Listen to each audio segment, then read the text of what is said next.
ஆகாச பைரவி வந்து வானை காக்கக்கூடிய ஒரு அற்புத சக்தி உடையவள்.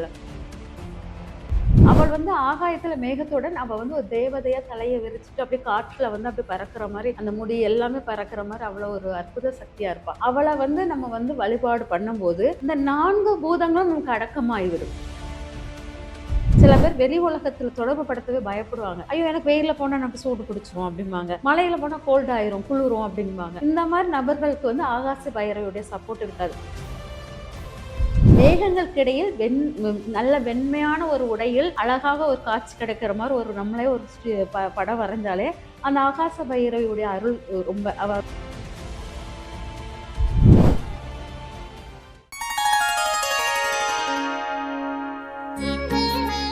ஸ்ரீ வாராய் டிவியினர்கள் அனைவருக்கும் வணக்கம். நான் உங்க ஜித்து. இன்னைக்கு என் கூட ஒரு ஸ்பெஷலான ஒரு கெஸ்ட் இருக்காங்க. நாடி ஜோதிடர் ஜெயந்தி ரவி மேடம் இருக்காங்க. மேம் வணக்கம். வணக்கம்மா. எப்படி இருக்கீங்க? நல்லா இருக்கேன். சந்தோஷம் உங்களை சந்திச்சதுல. மேம், நம்ம இன்டர்வியூ எடுக்கிறதுக்கு முன்னாடி நம்ம ஒரு விஷயம் பேசிட்டு இருந்தோம். நீங்க சொன்னீங்க ஆகாச பைரவின் அப்படின்னு சொல்லிட்டு எனக்கு கேட்கும்போது இன்ட்ரெஸ்டிங்கா இருந்தது. இன்னும் விரிவா சொன்னீங்கன்னா நம்ம ஆடியன்ஸும் அது என்ன அப்படின்றத தெரிஞ்சுப்பாங்க. ஆகாச பைரவின்றவங்க யாருங்க? அதை பத்தி தெரியவா? எனக்கு ஆகாயம்னாலே ரொம்ப பிடித்த ஒரு விஷயம். அதுல வந்து பைரவி நெறைய பைரவிங்கள் பார்த்துருப்போம். சொர்ணாகர்ஷ்ண பைரவருடைய மனைவி, அந்த மாரி பைரவி. ஆகாச பைரவி வந்து வானை காக்கக்கூடிய ஒரு அற்புத சக்தி உடையவள். எனக்கு ரொம்ப அந்த ஆகாச பைரவிய நம்ம பேரா கூட மாற்றிக்கலாமா? அப்படிங்கிற மாரி. ஏன்னா, அவ ஒரு பயங்கரமான ஒரு தேவதை. அவ வந்து வானத்துல மேகத்தோட அப்படி மிதக்கிற மாரி காமிக்கிற ஒரு தேவதை. அவ அவ அவ நமக்கு பிரபஞ்சத்தை வந்து பாதுகாக்கக்கூடிய மிக அற்புத சக்தி. அவ வந்து நம்மளுக்கு பெர்மிட் குடுக்குற வரைக்கும் நம்ம இந்த பூமியில இருக்க முடியும். அப்ப அவ வந்து இந்த இடத்துல இருக்கதுக்கு நமக்கு முழு தகுதியும் இந்த ஆகாச பைரவி நம்மளுக்கு குடுக்குறா அப்படிங்கிறது முக்கியமானது. இந்த ஆகாச பைரவி வந்து பார்த்தீங்கன்னா, பஞ்சபூதங்கள் அந்த பஞ்சபூதங்கள் நீர், நெருப்பு, ஆ காற்று இதெல்லாம் இருக்கு இல்லையா? இந்த 4 பூதங்கள் நம்மளுக்குள்ளேயே நம்ம இப்படி பார்க்குறோம். இப்போ நம்ம நம்ம உடம்புலயும் சரி எல்லாமே. ஆனா ஆகாயம்ங்கிறது நம்ம ஃபுல்லா அதுக்குள்ள உட்கார்ந்திருக்கும். இந்த நீர், நெருப்பு, காற்று இது எல்லாமே நம்ம உணர்தல், பார்க்கிறது. ஆனா ஆகாயத்துக்குள் இருப்பது நம்ம தண்ணிக்குள்ள மீன் இருப்பது மீனுக்கு ம், தெரியாது ம், போல, ம். நம்ம ஆகாயத்துக்குள் இருப்பது நம்மளுக்கு தெரியாது. நம்மள சுத்தி அந்த பைரவியுடைய இதுதான் நம்மள பாதுகாக்குது அப்படிங்கிறது. இந்த ஆகாச பைரவி இந்த 4யும் பேலன்ஸ் பண்ணி அவ மேல வானத்தில் வந்து மேகத்துடன் இருக்கிறா. அப்ப அவளுடைய வழிபாடு, அவளுடைய முக்கியத்துவம் இந்த பூமிக்குள்ள நுழைவதற்கு அவ எவ்ளோ முக்கிய பங்கு இருக்கிறாள் அப்படிங்கிறது முக்கியமானது. அவள் வந்து ஆகாயத்துல மேகத்துடன் அவ வந்து ஒரு தேவதையா தலைய விரிச்சுட்டு அப்படியே காற்றுல வந்து அப்படியே பறக்கிற மாரி, அந்த முடி எல்லாமே பறக்கிற மாரி அவ்வளோ ஒரு அற்புத சக்தியா இருப்பா. அவள வந்து நம்ம வந்து வழிபாடு பண்ணும்போது, இந்த 4 பூதங்களும் நமக்கு அடக்கமாகிவிடும். இந்த 4 பூதங்களும் நம்ம உடலை ஆக்டிவேட் பண்ணிக்கிறது. அப்ப இந்த 4 பூதங்கள ஆக்டிவேட் பண்ணதுக்கு முக்கிய அவ பெர்மிஷன் குடுக்குறது, இந்த ஆகாயத்துக்குள் நுழைஞ்சா தான் ஒருத்தர் இந்த உயிர் வாழ முடியும். அவ தான் முக்கியமா நமக்கு இது பண்றா. அப்ப அவளுடைய வசியம் வந்து நமக்கு முக்கியமானதாக இருக்கும். அவள வந்து நம்ம வீட்டுக்குள்ள வைத்து நம்ம பாதுகாக்கவே முடியாது. அதனால தான் நம்ம நெறைய பேர் வந்து நெறைய முனிவர்கள், சித்தர்கள் எல்லாம்னா, மலைகள், பிரபஞ்ச தொடர்புடைய அந்த காடுகளில் இங்க உலா சுத்திக்கிட்டே இருப்பாங்க. அவளுடன் துணையுடன், அவளுடைய சப்போர்ட்டுடன். சூப்பர். அதனால நம்ம வந்து அவளுடைய சப்போர்ட் இருந்துச்சுன்னா, இந்த இந்த விஷ ஜந்துக்கள், நெகட்டிவான இது இப்ப நம்ம வெளியில போனாலே, பாம்பு பார்த்துட்டோம் கடிச்சிருமா? அப்படிங்கிறது, பூச்சி கடிச்சிருமா? அப்படிங்கிறது, அதுக்கப்புறம் மழை மேகங்கள்னால நம்மளுக்கு கோல்டு ஆயிருமா? அப்படிங்கிற ஒரு விஷயம். சாலை விபத்து ஆமா, அந்த மாதிரி. சாலை விபத்து. இது எல்லாமே வெ வான்வெளி தொடர்புடையதாக இருக்கும். இது எல்லாமே அவ பார்த்துக்கிட்டு இருக்கிற ஒரு விஷயம். இந்த இடத்துலலாம் நம்மள அவர் பாதுகாக்கிறானா? இப்போ நல்ல மழையில நனைஞ்சு, நல்ல கடல்ல குளிச்சுட்டு, அப்படி இருந்தாலும் சில பேருக்கு ஒண்ணுமே செய்யாது. ஏன்னா, அவ அந்த பிரபஞ்சத்தோட தொடர்புடைய அவளுக்கு ரொம்ப பிடிச்சவங்களா இருப்பாங்க. அதனால அவ வந்து அவங்கள வந்து ஒண்ணுமே செய்யவே அவங்களுக்கு கோல்டோ, ஃபீவரோ எதுவுமே வராது. அதே சமயம் அவங்க வெயில்ல நடந்தாலும் அவங்களுக்கு அதோடைய எஃபெக்ட் குடுக்காது.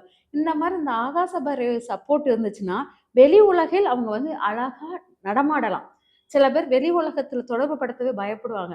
ஐயோ! எனக்கு வெயில்ல போனா எனக்கு சூடு பிடிச்சிரும் அப்படிம்பாங்க. மழையில போனா கோல்ட் ஆயிரும், குளிரும் அப்படிம்பாங்க. இந்த மாரி நபர்களுக்கு வந்து ஆகாச பைரவியுடைய சப்போர்ட் இருக்காது.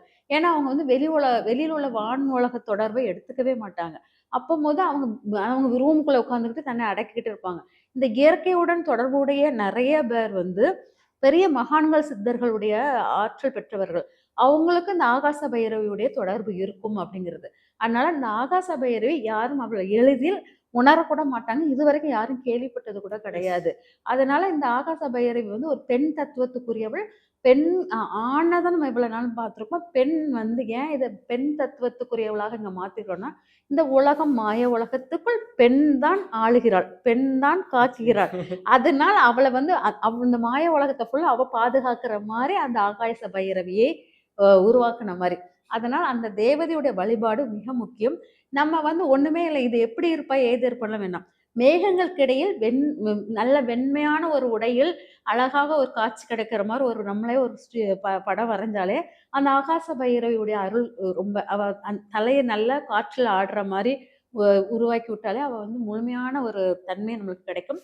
அவள வந்து நம்ம வெளி உலகத்தில் வந்து நம்ம போக முடியல.